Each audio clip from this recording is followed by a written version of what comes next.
অসুস্থতার কারণে তারাবি যদি 20 রাকাত না পড়তে পারি তাহলে কত রাকাত পড়া উচিত? তারাবিতে আমরা যে দোয়া পড়ি এবং মুনাজাতে যে দোয়া করি এটা সুন্নাহ সম্মত কিনা? রোজা অবস্থায় স্ত্রীর কতটুকু কাছাকাছি যাওয়া যাবে? সিয়ামরত মহিলার দিনের বেলা পিরিয়ড শুরু হলে দিনের বাকি অংশ না খেয়ে থাকতে হবে, খেলে কি গুনাহ হবে? আমি গর্ভবতী, আমার বমি হয়, মাথা ঘুরে, তাহলে আমার রোজার বিধান কি? ফরজ সালাত আদায় না করে রোজা রাখে, তার রোজা রাখার যৌক্তিকতা কতটুকু? রোজা থাকা অবস্থায় উজুর সময় গড়গড়া কুলিও নাকে পানি দেওয়া যাবে কিনা? রোজা রাখা অবস্থায় স্বপ্নদোষ হলে রোজা থাকবে কিনা? রোজা রেখে ঠোঁটে পেট্রোলিয়াম জেলি ব্যবহার করা যাবে কিনা? রোজা রেখে মেহেদি নখে আর মাথায় দেয়া যাবে কিনা? রোজা থাকা অবস্থায় হাতের বা পায়ের নখ কাটা যাবে কিনা? আর বিলম্ব না করে চলুন তাহলে আপনাদের যে সমস্ত প্রশ্নগুলো আমাদের কাছে চলে এসেছে সেগুলোর উত্তর দিতে আমরা শুরু করি। আহমেদ শাহাদাত জানতে চেয়েছেন রোজা থাকা অবস্থায় হাতের বা পায়ের নখ কাটা যাবে কিনা? উত্তর কাটা যাবে, কোনো অসুবিধা নেই। রোজা রেখে হাত পা নখ কাটা যাবে, এর সাথে রোজা ভঙ্গের কোনো সম্পর্ক নেই। এমডি ইয়াকুব হুসাইন জানতে চেয়েছেন রোজা রাখা অবস্থায় স্বপ্নদোষ হলে রোজা থাকবে কিনা? থাকবে, কোনো অসুবিধা নেই। স্বপ্নদোষ মানুষ ইচ্ছাকৃত করে না, অতএব স্বপ্নদোষ হলে বীর্যপাত হয়ে গেলে ঘুমের মধ্যে আপনার রোজা কন্টিনিউ করতে পাওয়া হবে। স্বপ্নদোষের কারণে বীর্যপাত হলে সে কারণে আপনি গোসল করবেন, গোসল ফরজ হবে আপনার, কিন্তু রোজা ভাঙবে না। নাজির আহমেদ ফারুক আপনি জানতে চেয়েছেন তারাবিতে আমরা যে দোয়া পড়ি এবং মুনাজাতে যে দোয়া করি এটা সুন্নাহ সম্মত কিনা? ভাই, তারাবির 4 রাকাত পর পর দোয়া পড়া বা তারাবির শেষে সবাই মিলে আলাদা করে দোয়া করার কোনো শিক্ষা, কোনো নির্দেশ রাসূল আকরাম সাল্লাল্লাহু আলাইহি ওয়াসাল্লাম থেকে দেন নাই। সাহাবায়ে কেরাম তারাবি জামাতের সাথে পড়েছেন, কিন্তু তারা এরকম কোনো দোয়া করেছেন বলে কোনো প্রমাণ নাই। আর শরীরে কোনো কিছুর প্রমাণ না থাকলে ইবাদতের মধ্যে কোনো ইবাদতের মূল স্ট্রাকচার বা পদ্ধতির মধ্যে কোনো কিছু হাদিসে না থাকলে সেটাকে আমরা ইবাদতের অংশ হিসাবে যুক্ত করা এটা সঠিক কাজ নয়। আমরা মনে করি যে এটাকে কেউ যদি তারাবির অংশ মনে করেন তাহলে ভুল হবে। হ্যাঁ, মাঝে মধ্যে করলেন সেটা ভিন্ন কথা। সালাতের পর দোয়া কবুল সে জায়গা থেকে যা যার মধ্যে দোয়া করলেন সেটা অসুবিধা নেই, এটা ঐচ্ছিক বিষয়। কিন্তু সিস্টেম বানিয়ে নেওয়া এবং এটাকে একটা ফরম্যাটে আনা যে নিয়মিত এই কাজটা করা সেটা কিন্তু সঠিক নয়। শিহাব মন্ডল জানতে চেয়েছেন রোজা অবস্থায় আতর বা পারফিউম ব্যবহার করার বিধান কি? উত্তর হলো জায়েজ আছে, কোনো অসুবিধা নেই। আতর পারফিউম ব্যবহার করা যাবে, রোজা রেখে তেল ব্যবহার করা যাবে, কোনো অসুবিধা নেই। এরপরে সাইদুর রহমান জানতে চেয়েছেন ইফতার ও সাহারির নিয়ত সম্পর্কে কিছু বলবেন, মুখে আরবি উচ্চারণ করা কি জরুরি? ভাই সাইদুর রহমান, নিয়ত হলো ইচ্ছা করার নাম। নিয়ত শব্দের অর্থ হলো ইচ্ছা করা, আর ইচ্ছা মানুষ মন দিয়ে করে। আমি ইচ্ছা করেছি অর্থাৎ আমি মনে মনে কোনো প্ল্যান করেছি, এটার নামে হলো নিয়ত করা। রোজার নিয়ত করতে হবে অন্যান্য সমস্ত আমলের মতো, ইন্নামাল আমালু বিন্নিয়াত, সমস্ত আমলে নিয়তের উপর নির্ভরশীল। নিয়ত না থাকলে কোনো আমলই গ্রহণযোগ্য হবে না। কিন্তু নিয়তের মানে এই না যে মুখে উচ্চারণ করতে হবে। শরীয়ত আমাদেরকে মুখে উচ্চারণ করে নিয়ত করার কোনো শিক্ষা দেয়নি, এবং রোজার জন্য আলাদা কোনো নিয়তের শিক্ষা আল্লাহ তাআলা দেননি। নামাজের ক্ষেত্রেও কোনো নিয়ত, রোজা মুখে নিয়ত করার কোনো শিক্ষা আল্লাহ তাআলা দেননি। অতএব আমরা মনে মনে আমি যে রোজা রাখছি এটাই আমার নিয়ত হিসেবে যথেষ্ট হবে। আপনি ভোর রাতে কেন খেতে উঠেছেন? রোজা রাখার জন্য উঠেছেন, এর মানে হলো আপনার রোজা রাখার ইচ্ছা আছে, বাস নিয়ত আছে। আলাদা করে সেটাকে মুখে উচ্চারণ করা আর কোনো নির্দেশ ইসলাম আমাদেরকে দেয়নি, কোনো প্রয়োজন নেই।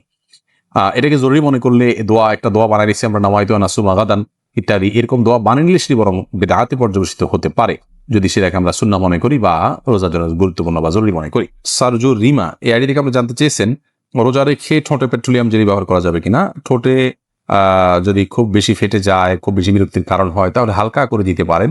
কিন্তু আপনার একান্ত যদি ঠোঁট না ফাটে বা খুব বেশি কষ্ট না হয় তাহলে পেট্রোলিয়াম জেলি ঠোঁটের ব্যবহার খুব বেশি করে করলে আপনার সেটি আমাদের থুতুর সাথে ভেতরে যাবে, সে আশঙ্কা আছে। এই জায়গা থেকে এটি করা অনুচিত এবং অনুত্তম এবং করা যাবে না। বখতিয়ার করিম আপনি জানতে চেয়েছেন রোজা থাকা অবস্থায় উজুর সময় গড়গড়া কুলিও নাকে পানি দেওয়া যাবে কিনা? ভাই বখতিয়ার, খুবই গুরুত্বপূর্ণ একটা প্রশ্ন আপনি করেছেন। রোজা অবস্থায় ওজুর সময় গড়গড়া করা, কুলি করা, নাকে পানি দেওয়া, এগুলোর ব্যাপারে ইসলামের শিক্ষা দৃষ্টিভঙ্গি হলো যে নাকে পানি দেওয়া যাবে, খুব বেশি টান দেওয়া যাবে না জোর করে। আর গড়গড়া কুলি করবেন, কিন্তু খুব বেশি গলার ভিতরে নিয়ে গড়গড়া করবেন না।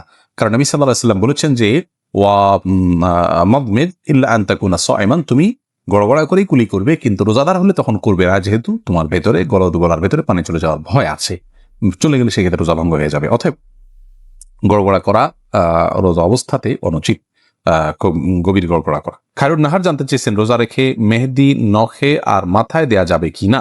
রোজা রেখে হাতে, নখে ইত্যাদিতে মেহেদি দেওয়াতে কোনো অসুবিধা নেই। আবু বকর সানি আপনি জানতে চেয়েছেন শয়তানকে রমজানে বেঁধে রাখা হয় কিন্তু তারপরও নামাজে মনস্থির থাকে না, এর জন্য কি করতে পারি? শয়তানকে রমজানে বেঁধে রাখা হয় কিন্তু আমাদের মন বা প্রবৃত্তি যেটা আছে তাকে বেঁধে রাখা হয় না, অতএব সে তো আমাদেরকে মন্দ কাজের দিকে পরিচিত করে। আল্লাহ বলেছেন ইন্নান নাফসা লাম্মারাতুন বিসসু, মানুষের প্রবৃত্তি মানুষের খারাপ কাজের নির্দেশ দেওয়া। অতএব শয়তানের শুধুমাত্র যে এই কাজ করে তা নয়, সেই জায়গা থেকে আমাদের নফস বা প্রবৃত্তি আমাদেরকে কিন্তু ক্ষতিগ্রস্ত করে, সেটাকে নিয়ন্ত্রণ করা শিখতে হবে।